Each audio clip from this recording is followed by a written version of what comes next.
Hello, and welcome to Havoc Wargaming, dedicated to bringing you the uncommon. For those of you who haven't met me, my name is Ron, and today we're going to do a review of the Secret Base MDF kit by Crooked Dice. So let's get started.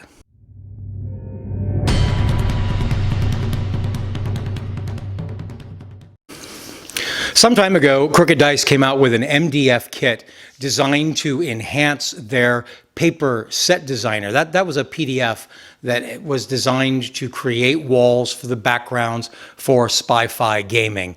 And they came up with an MDF product that allowed you to assemble a three-dimensional model that these could be placed onto to give them some sort of background. There's other ways you could go about this. Recently, there's been a really clever idea done with foam board and 3D print corners that's available on the Facebook for 7TV Productions. But originally, Crooked Dice came out with an MDF kit, and the company that was making those for them stopped. Recently, it's been made available again through another excellent MDF company, and it seems to be being offered on very limited numbers. Usually what happens is posting will show up on the Facebook 7TV Productions page saying the Secret Base is now again available. And then the first time that happened, in fact, it sold out before I could buy one. The second time, they seem to have sold a little slower, and I did manage to order one. It is a kind of pricey kit. I only mention any of this because if you were interested in getting one yourself, you're going to want to follow either the Crooked Dice webpage directly or the 7TV Productions, or maybe there's some still on there right now, I don't know. This is a set of multiple pieces designed to be put up in different orders to be able to move around a little bit to build secret lairs, headquarters for 7TV. So, well, let's go to the building table. So here we have the secret lair setup. I've got some figures here to give some idea of the size of the structure and how it will look with figures in it. These are unfortunately Spectra Miniatures figures and not Crooked Dice, which I would have preferred for what we're doing at present. This is made of a number of different floor pieces here. There's a heliport, an entrance level. These pieces here all drop within these, so they're all the interior dimension of each of those rooms. The doors they're a little tight, but these doors open and shut.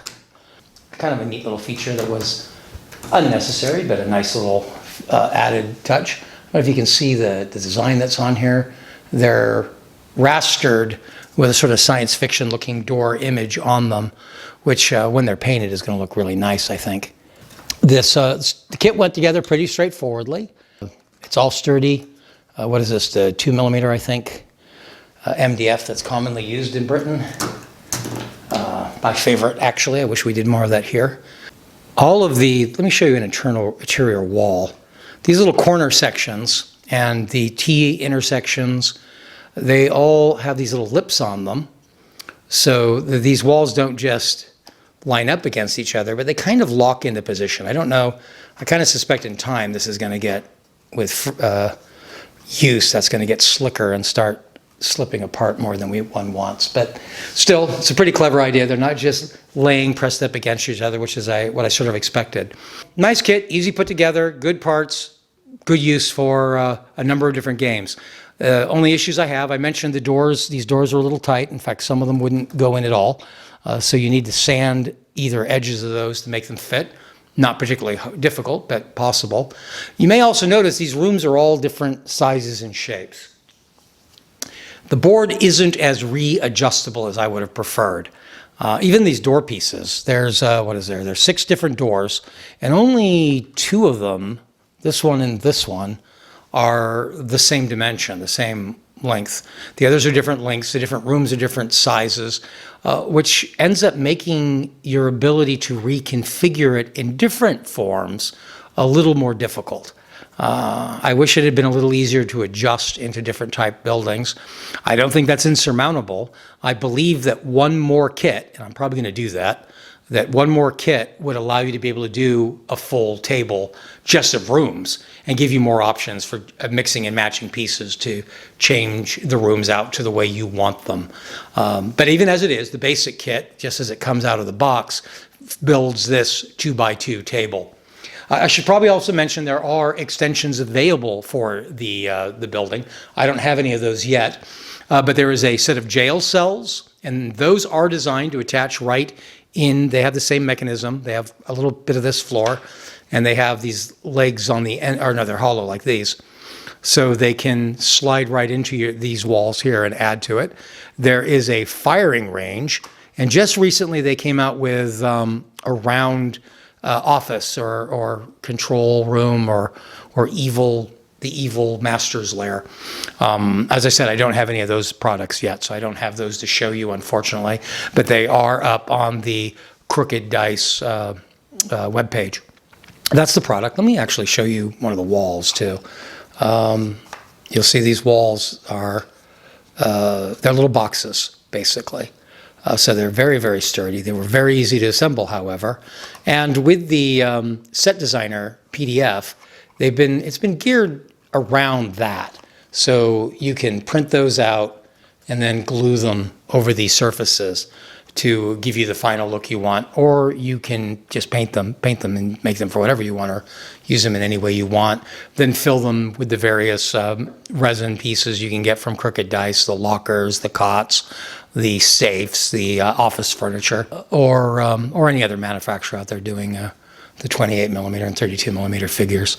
That is the secret lair of the evil mastermind from Crooked Dice. There you saw the secret base MDF kit available through Crooked Dice. Now, as you saw, it's a relatively sturdy kit. It has a few options and choices you can make. There's moving doors, nice features to it. It'll look really nice, I think, with the paper product attached to it from their Set Designer PDF. You could also paint it directly however you like and go that route if you wanted to. The only issues I have with it, the doors were tight. I had to sand them down to get them to fit. Not a big hardship, but just something to keep in mind is there is a little fitting to get those to work the way you want them to. And I think it could have been a little bit more multi-usable and changeable, and other alterations you could have done with the walls than the way it is. But I'm satisfied with what I got. It's a good product. A little pricey, like I said, but that's an MDF product being made in England and being shipped to the United States in a period where we're not part of the mail union and our prices for shipping from England have gone to the ceiling.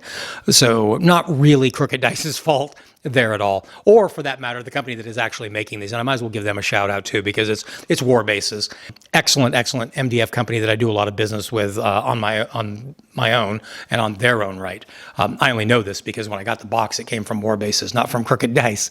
And this is a very good, useful product that can be used for Crooked Dice Spyfy. You could use it for science fiction games. It could be a spaceship, it could be a submarine, it can be the secret lair that it's supposed to be. I don't think it would work well for, say, Crisis Protocol, because the walls are a little shorter than you might expect, and I think it would look odd with those bigger the bigger scale models. But for 28mm figures, it looks fine, and it'll really be very useful, very worth looking into.